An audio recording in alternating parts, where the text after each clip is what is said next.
আপনি প্রতিদিন কতটা সময় খবর দেখছেন বলুন তো?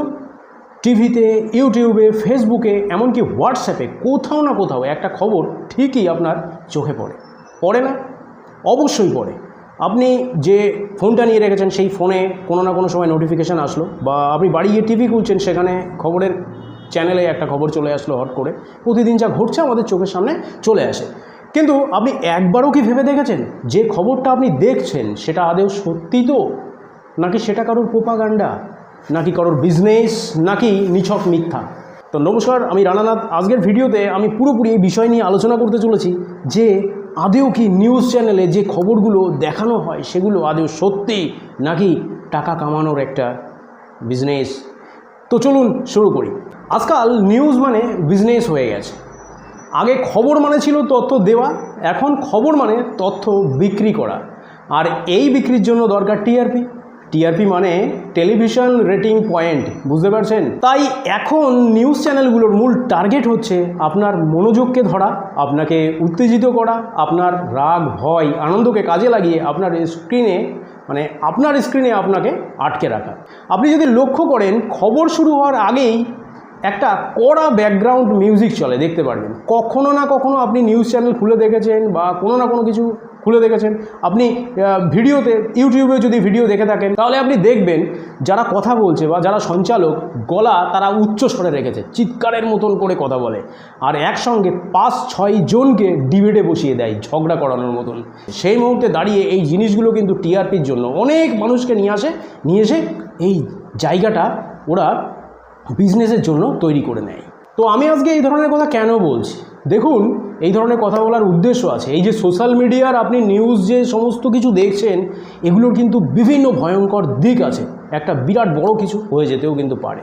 সেই মুহূর্তে দাঁড়িয়ে এখন তো মানুষ খবর দেখে ফেসবুকে, হোয়াটসঅ্যাপে, ইউটিউব শর্টসে, আর এখানেই বিপদ আরও বাড়ে।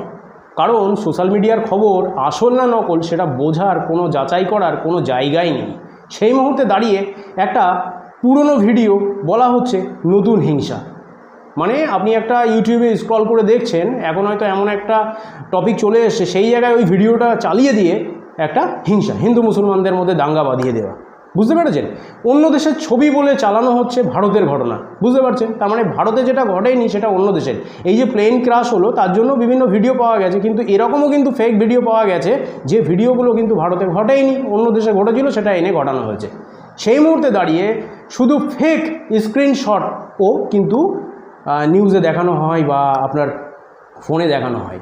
আর আপনি, আমরা এগুলো দেখে মনে মনে উত্তেজিত হয়ে পড়ি, শেয়ার করি, রিয়্যাক্ট করি, অথচ জানিও না খবরটা আদৌ সত্যি ছিল কি না। এই জিনিসগুলো কিন্তু আমাদের মাথায় রাখতে হবে। দেখুন, ফেক নিউজ ছড়ানোর কিন্তু বিভিন্ন কারণ আছে। ফেক নিউজ ছড়াই কেন? এর 3টে বড় বড় কারণ রয়েছে। প্রধান 3টে যে কারণ, সেই কারণগুলো দেখুন। একটা হচ্ছে পলিটিক্যাল প্রোপাগান্ডা। কিছু মানুষ বা দল চাইছে আপনার ভাবনা কন্ট্রোল করতে, মানে আপনি যেটা ভাবছেন সেই ভাবনাটাকে তারা কন্ট্রোল করতে চাইছে, এটাকে পলিটিক্যাল প্রোপাগান্ডা বলা হয়। নেক্সট, একটা বিরাট বড় কারণ হচ্ছে সেটা বাণিজ্যিক লাভ। আমি কিন্তু আগেই বলেছি যে আপনাদের এঙ্গেজমেন্টটাকে তারা ধরতে চায়, আপনাদের সময়টাকে তারা ধরতে চায়, এই নিউজ চ্যানেলগুলো ধরতে চায়। তারা কি করে? ক্লিক বেট করে। ক্লিক বেট মানে আপনার ফোনে একটা নোটিফিকেশান আসলো যেখানে আপনি দেখতে পাচ্ছেন যে একটা মানুষ আর একটা মানুষকে মারছে। সেই মতন মুহূর্তে দাঁড়িয়ে সেই মানুষ দুটো হয়তো ভিডিওতে নেই, কিন্তু ভিডিওর থাম্বনেলে ওটা দেখা যাচ্ছে। সেই মুহূর্তে এটাকে ক্লিক বেট বলা হয়। এই ক্লিক বেট কেন করা হয় জানেন? তার কারণ হচ্ছে আপনার এঙ্গেজমেন্টটাকে ধরার জন্য। আপনি যখনই ওটা দেখবেন তখনই না আপনি ভিডিওর মধ্যে ঢুকবেন, আর যখনই আপনি ভিডিওর মধ্যে ঢুকবেন তখনই না ওই যে লোকটা ভিডিও বানাচ্ছে, যে নিউজ করছে, তার না এঙ্গেজমেন্টটা বাড়বে, তার ভিউজ কাউন্ট হবে। যত এঙ্গেজমেন্ট বাড়বে, যত ভিউজ কাউন্ট হবে, তত বিজ্ঞাপন যারা দেয় তারা বেশি বেশি পরিমাণে টাকা দেবে, এবং টাকা কামানোর একটা বিরাট বড় জায়গা কিন্তু এই চ্যানেলগুলো। সেই কথাটা কিন্তু মাথায় রাখবেন। নেক্সট, সবথেকে যে বড় কারণ সেটা হচ্ছে সোশ্যাল সাইকোলজি। সেটা কি? আমরা এমন তথ্য শেয়ার করতে ভালোবাসি যেটা আমাদের বিশ্বাসকে সাপোর্ট করে। মানে আমরা যেটা বিশ্বাস করি সেরকম ধরনের কোনো খবর যদি আমরা পাই, তাহলে সঙ্গে সঙ্গে আমরা সেটা শেয়ার করে দেবো। সেটা আদৌ সত্যি কিনা সেই জিনিসটা আমরা যাচাই করি না। এই যে সোশ্যাল সাইকোলজি জিনিসটা কি সেটা বুঝুন। ধরুন, রাস্তা দিয়ে আপনি যাচ্ছেন, আপনার সামনে দিয়ে একটা বিড়াল গেল। এই যে আপনি যে একটা বিশ্বাস মনের মধ্যে ধরে রেখেছেন যে একটু দাঁড়াতে হবে, জিনিসটা কিন্তু দাঁড়ানোর এটা কিন্তু আমি বলছি না যে পুরোপুরি মিথ্যা, এটা আপনার মনে হয়তো বিড়ালের পেছনে কেউ দৌড়াতেও পারে, বিড়ালের পেছনে একটা কুকুর আসছে, আপনার অ্যাক্সিডেন্টও হতে পারে, সেই জন্য আপনি দাঁড়াচ্ছেন, কিন্তু এর অন্ধবিশ্বাস হচ্ছে বিড়াল গেলেই দাঁড়াতে হবে। এই জিনিসটা যে সোশ্যাল সাইকোলজিক্যাল যে জিনিসটা যে মানুষের মধ্যে প্রতিটা মানুষের মধ্যে রয়ে গেছে, এই জিনিসটাই আমরা একে অপরকে ছড়াই। এই ধরনের রিলেট কোনো ভিডিও আসলেই আমরা সেটাই এঙ্গেজমেন্ট দিই, আমরা সেটাই ভিউজ বাড়ানোর চেষ্টা করি। মানে আমরা বুঝি না কীভাবে আমাদের হাত চলে যায়, কীভাবে আমাদের ব্রেন চলে যায়। এই সোশ্যাল সাইকোলজিকে কাজে লাগিয়ে ফেক নিউজ ছড়ানো হয়, আর এর ফলেই কিন্তু বিভিন্ন কিছু অহিংসা, তারপরে বিভিন্ন কিছু যেটা হিন্দু মুসলমানদের মধ্যে বললাম সেই জিনিসটা কিন্তু বাড়ে। এই যে বাংলাদেশ ও ভারতের মধ্যে কিসের এত গণ্ডগোল কেন হবে? নিউজ চ্যানেলের জন্যই কিন্তু এই ঘটনাগুলো বেশি পরিমাণে ছড়াচ্ছে এবং বেশি পরিমাণে হিংসাত্মক মনোভাব সৃষ্টি হচ্ছে। 1991-এর আগে ভাবুন তো এরকম ঘটনা ঘটতো, কোনো একটা জিনিস নিয়ে এমন উত্তেজনা সৃষ্টি হতো না। যত পরিমাণে সোশ্যাল মিডিয়া আসছে, যত আমাদের অ্যাওয়ারনেস বাড়ছে সোশ্যাল মিডিয়া সম্বন্ধে, তত আমরা সোশ্যাল মিডিয়ার মধ্যে ঢুকছি এবং ফেক নিউজগুলোকেও সত্যি বলে মনে করছি। তো এর ফলে একটা মিথ্যে ফেক নিউজ হাজার হাজার মানুষ শেয়ার করে দেয়, আর সেটা হয়ে ওঠে সত্যির মতো সত্যি। আপনি কিভাবে ফাঁদে পড়ছেন বুঝতে পারবেন। দেখুন, এটা কিন্তু একটা বিরাট বড় বিষয়, যেটা কিন্তু আমি অ্যাট ফার্স্ট একদম বলেছিলাম যে সোশ্যাল মিডিয়া এমন একটা জায়গা যেখান থেকে কিন্তু আপনার পরিবার ধ্বংস হতে পারে, আপনার এরিয়া ধ্বংস হতে পারে, আপনার যে সাইকোলজিক্যাল প্রবলেম সেটা কিন্তু বাড়তে পারে। সাইকোলজিক্যাল যদি কোনো প্রবলেম হয়ে থাকে সেটা আরও বাড়তে পারে, বা আপনার সাইকোলজিক্যাল প্রবলেম সৃষ্টি হতে পারে, হয়তো ছিলই না, সৃষ্টি হতে পারে। সেটা কীরকমভাবে একটু খেয়াল করুন। আপনি কি শুধু একটা নিউজ সোর্স থেকে দেখছেন? এই জিনিসটা কিন্তু মাথায় রাখবেন, যখনই একটা কিছু দেখছেন সেটা যেন এক জায়গা থেকে না হয়, বিভিন্ন নিউজ সোর্স থেকে। মানে একটা চ্যানেলে দেখানো হচ্ছে এরকম নয়, বিভিন্ন চ্যানেল থেকে যদি সেই একই জিনিস দেখায় তাহলে সেটা সত্যতা যাচাই করতে আমরা খুবই সহজভাবে পারবো।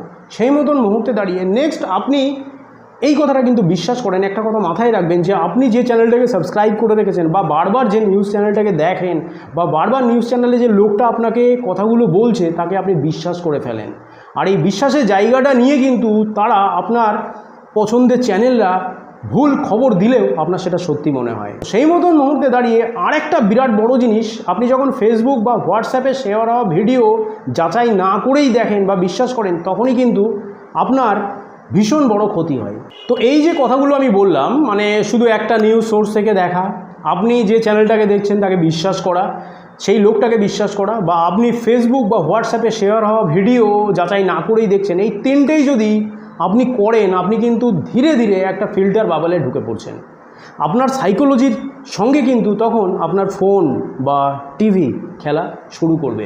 এই জিনিসটা কিন্তু মাথায় নেবেন। বিশেষ করে ফোন আপনার সাইকোলজির সাথে এই ঘটনাটা ঘটানো শুরু করবে। সেটা হচ্ছে আপনার সাইকোলজিকে আপনার মতন করেই ভাবতে শেখাবে এবং সেটাকে আরও বেশি বিষিয়ে তুলবে। দেখুন জিনিসটা কীরকম হয়, আপনি যখন আপনার ফোনটা সার্চ করছেন, আপনি ধরুন আপনি ভালোবাসতে খুব ভালোবাসেন, বা মানুষের সাথে কথা বলতে খুব ভালোবাসেন, বা আপনি খুব কুকুর পছন্দ করেন, বা আপনি কোনো পাখি পছন্দ করেন, তো সেই বিষয় নিয়ে আপনি ইউটিউবে সার্চ করেন। সার্চ করলে দেখবেন একটার পরে একটা, আপনি যখনই আপনার ফোনটা খুলবেন, ইউটিউব খুলবেন, বা আপনি নেট খুলবেন, বা আপনার ক্রোম খুলবেন, তখনই দেখবেন সেই মতন খবর আপনার কাছে আসতে থাকছে। কুকুর যারা ভালোবাসেন তাদের কুকুর নিয়ে বিভিন্ন ধরনের ভিডিও আপনার কাছে আসতে থাকবে। তাহলে আপনার ফোন আপনাকে চিনে গেছে।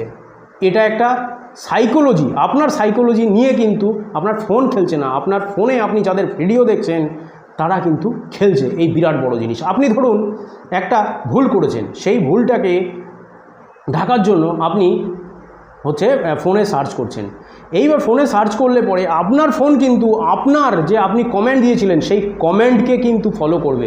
অতএব আপনি যাতে এর পরের বার আরও বেশি বেশি করে ভুল করেন সেরকমও কিন্তু খবর আপনার ফোনে আসতে থাকবে। আপনি ধরুন একটা অপারেশনের ভিডিও দেখছেন, নেক্সট কিন্তু আপনার অপারেশনের ভিডিও কিন্তু ইউটিউবে আপনার আসতে থাকবে। এই জিনিসটা কিন্তু মাথায় রাখবেন। এই সাইকোলজিক্যাল ব্যাপারটা কিন্তু আমাদের ফোনের যে সফটওয়্যার আছে, বা ইউটিউবের যে সফটওয়্যার আছে, বা সোশ্যাল মিডিয়ার যে সফটওয়্যারগুলো হয় সেগুলো কিন্তু সহজেই বুঝে যায়, এবং আমরা যেটা ভালোবাসি সেই জিনিসটাই আমাদের বারবার দেখাতে চাই, এবং আমরা একটা বাবলের মধ্যে জড়িয়ে যাই, আমরা সেই জিনিসটাই দেখতে থাকি।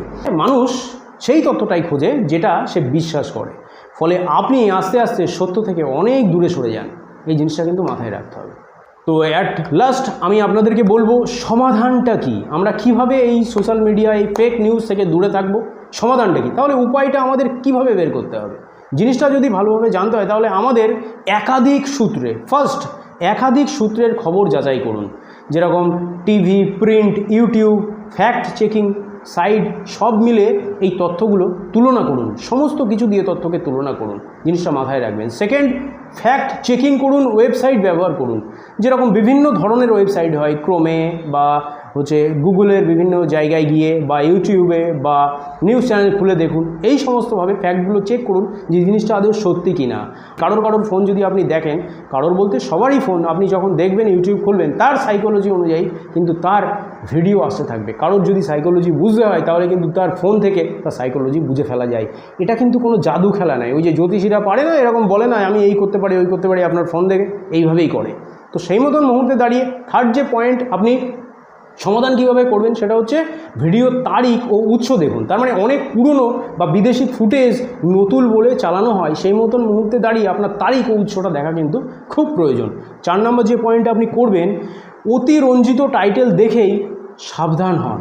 তার কারণ যেমন বিস্ফোরক ভিডিও, চমকে উঠবেন, শেষ দেখে কাঁদবেন, এগুলো কিন্তু একটা ক্লিক বেট। বা কোনো মেয়ের ছবি দেওয়া, কোনো মারাবাড়ির ছবি দেওয়া, বা কোনো জায়গায় কোনো বাচ্চা পড়ে আছে একটা নদীর মধ্যে, বা কোনো বাঘ মানুষকে খাচ্ছে, এইগুলো দেখলে কিন্তু বুঝতে পারেন এগুলো ক্লিক বেট।